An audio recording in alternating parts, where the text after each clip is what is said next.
Hello बच्चों, let's read this question. This question says that the word restriction in restriction enzymes refers to. तो basically इस question में हमसे पूछा गया है कि restriction enzyme के अंदर restriction word का क्या मतलब होता है. Option A cutting of DNA at specific position only. Option B cleaving of phosphodiester linkage.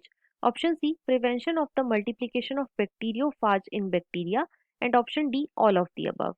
अब अगर इस क्वेश्चन के मैं की कॉन्सेप्ट की बात करूं तो इस क्वेश्चन का जो की कॉन्सेप्ट है वो है बच्चों restriction enzymes. Let me right it over here. It is restriction enzymes. अब सबसे पहले तो देखो रेस्ट्रिक्शन एंजाइम्स क्या होते हैं. तो बच्चों रेस्ट्रिक्शन एंजाइम बेसिकली ऐसे एंजाइम होते हैं जो कि हमारे न्यूक्लिक एसिड और न्यूक्लिक एसिड में क्या आते हैं, न्यूक्लिक एसिड में आते हैं हमारे डीएनए और आरएनए. इनको क्लीव करते हैं, इनको क्या करते हैं, क्लीव करते हैं. अब ये रेस्ट्रिक्शन एंजाइम को हम आइसोलेट कहाँ से करते हैं, तो बच्चों रेस्ट्रिक्शन एंजाइम को हम आइसोलेट करते हैं बैक्टीरियल सेल्स से. कहाँ से, बैक्टीरियल सेल से, राइट. अब ये जो रेस्ट्रिक्शन एंजाइम्स होते हैं ये मेनली दो टाइप के होते हैं. एक होते हैं बच्चों restriction endonuclease. First is restriction endonuclease और दूसरे होते हैं बच्चों रेस्ट्रिक्शन एक्सोन्यूक्लियस. Exonuclease, right. अब देखो नाम से ही पता लग रहा है रेस्ट्रिक्शन एंडोन्यूक्लियस. तो बेसिकली रेस्ट्रिक्शन एंडोन्यूक्लियस ऐसे एंजाइम होते हैं जो कि न्यूक्लिक एसिड को मतलब कि डीएनए या फिर आरएनए को एक स्पेसिफिक साइट पे कट करते हैं. और उन साइट को हम क्या बोलते हैं, उन साइट को हम बोलते हैं बच्चों restriction site. Restriction site, right.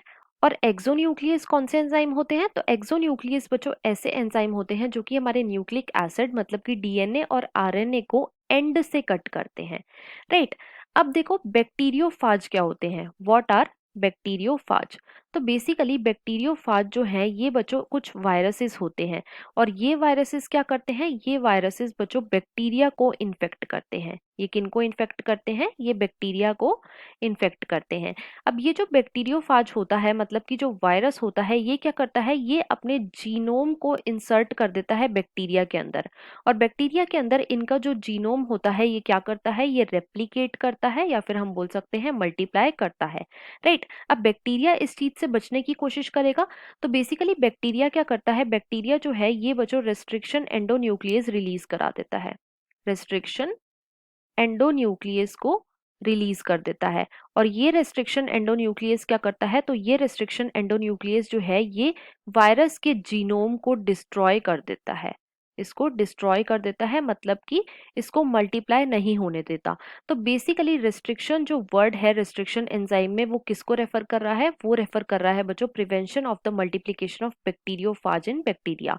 और क्वेश्चन में हमसे यही पूछा गया था तो इसके अकॉर्डिंग जो हमारा मोस्ट अप्रोप्रिएट ऑप्शन है वो है option number C. So the final answer of this question is option number C. I hope you understood it well. Best of luck.